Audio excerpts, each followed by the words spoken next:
Welcome to the Path of Exile build guide for the Nuclear Blow Marauder. This is a melee character who uses Infernal Blow as its primary damage ability. It also uses the Avatar of Fire and Resolute Technique keystones. Several unique items are used along with a carefully constructed passive tree to make Infernal Blow as strong as possible. As a very close range melee build, this character is most appropriate for softcore leagues. This character excels at quickly blowing up tight packs of enemies, and is also very strong at taking out many map bosses, provided you bring them into the middle of their accompanying blue pack. This build does not clear as fast as Reeve, and isn't as safe as Cyclone. There's a reason why very few people build around Melee Splash, but if you are looking for something fun and unique which can still clear endgame content at a decent pace, then you've come to the right place. This build demands a very active playstyle, with lots of buttons to press and good positioning. If you are looking for a right-click only build, then you may want to look elsewhere. For this guide, we're going to do things a little backwards.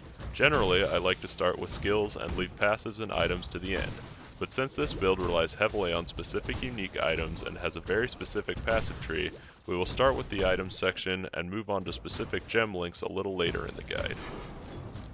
The total cost for this build is somewhere around 3 to 5 exalts depending on what kind of deals you are able to find.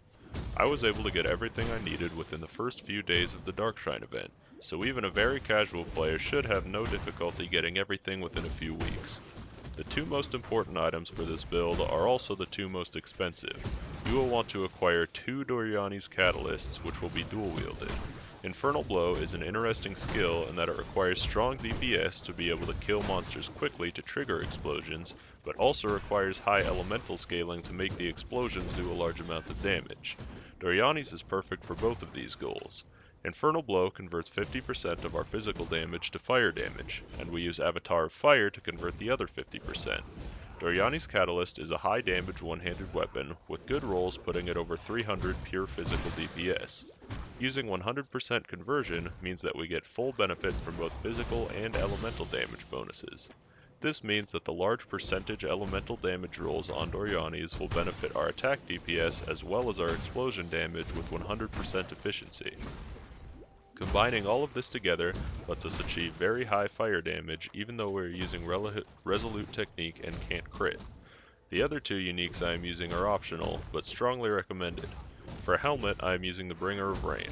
Bringer of Rain gives us a very cheap 7-link skill setup, which adds survivability through extra block chance and the blind support.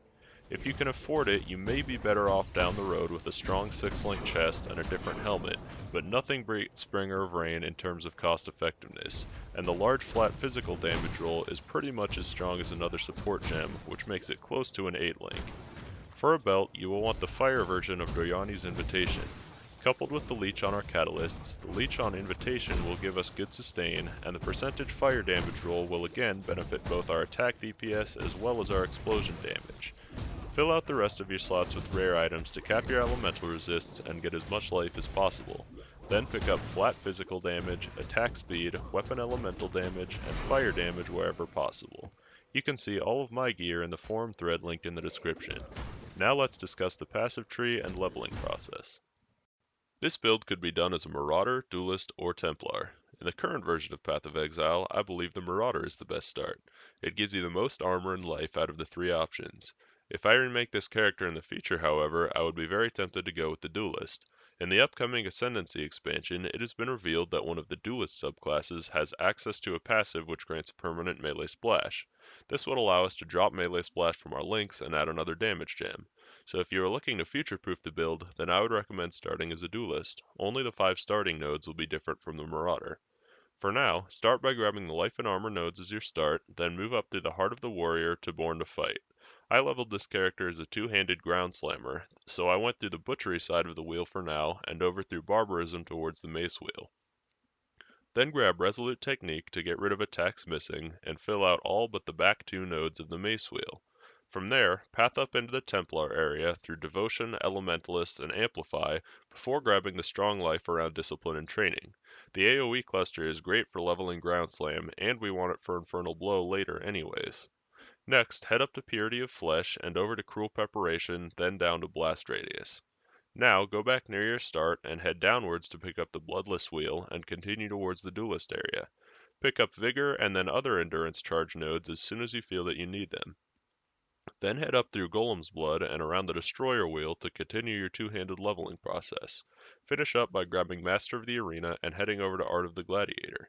Master of the Arena is a crucial node as attack range will let us hit enemies with Infernal Blow much more easily. As soon as you acquire and can equip Duryanis, go ahead and make the switch.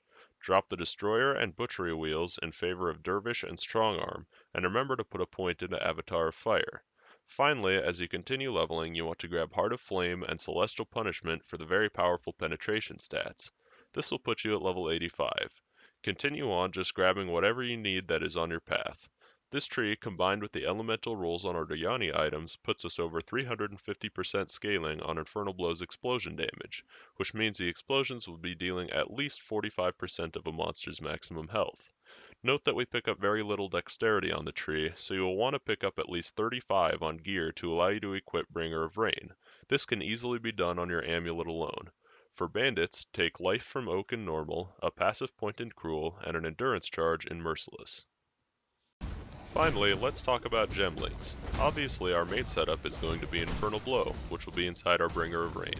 The links should be Infernal Blow, Melee Splash, Weapon Elemental Damage, and Fire Penetration, with faster attacks, melee physical damage, and blind being provided by Bringer of Rain. We do not want to use Multi-Strike for several reasons. One is that Multi-Strike automatically selects random targets around you, but we want to focus a single target, because as soon as one monster dies, the entire pack will. Second, we have more real DPS with this setup than we would using Multi-Strike. And third, Multi-Strike roots us in place, which can be dangerous if you need to avoid incoming damage. If you feel the need to swap for stronger single target when all adds are dead, put in added fire in place of melee splash. And if you really need to switch up to big single target for something like Aziri, you can use Molten Strike in place of Infernal Blow. As mentioned earlier, when Ascendancy classes comes out, we will have the Duelist Melee Splash passive at all times, and we can drop the gem to have added fire in at all times. Stick a cast when damage taken setup somewhere with a level 1 cast when damage taken linked to Blood Rage and Flame Golem.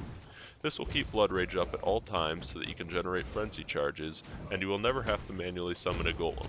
If you want more survivability, you could use a Chaos Golem instead. In another item, you will want Vengeance linked with Curse on hit and Flammability so that you don't have to manually curse. This isn't super reliable, but will give you a huge boost of damage against strong single targets when you need it. When the new Blasphemy gem comes out, we can run Flammability as an aura instead, which will dramatically increase our damage overall. Another 4-link is Leap Slam with faster attacks, Fortify, and Endurance Charge on melee stun. This gives us good mobility and added survivability in one setup, as well as making it so we have to use Enduring Cry much less often.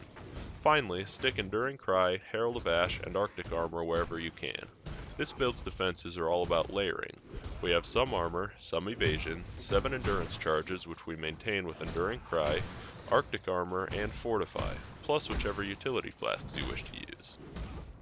A parting note about playstyle in case the video has been unclear. You just want to Leap Slam into the middle of a pack and right click down a single monster. Leap Slamming is important as it maintains our Fortify buff. For strong single enemies, particularly map bosses, make sure you attack them in the middle of a pack so the explosion damage from their adds will quickly kill them. Using a mana flask rolled with the Perpetual mod ensures that we will always have mana to use our abilities. I hope you've enjoyed the guide. Remember that there is a link to my gear and passive tree in the description. I'll see you all in Rayclast.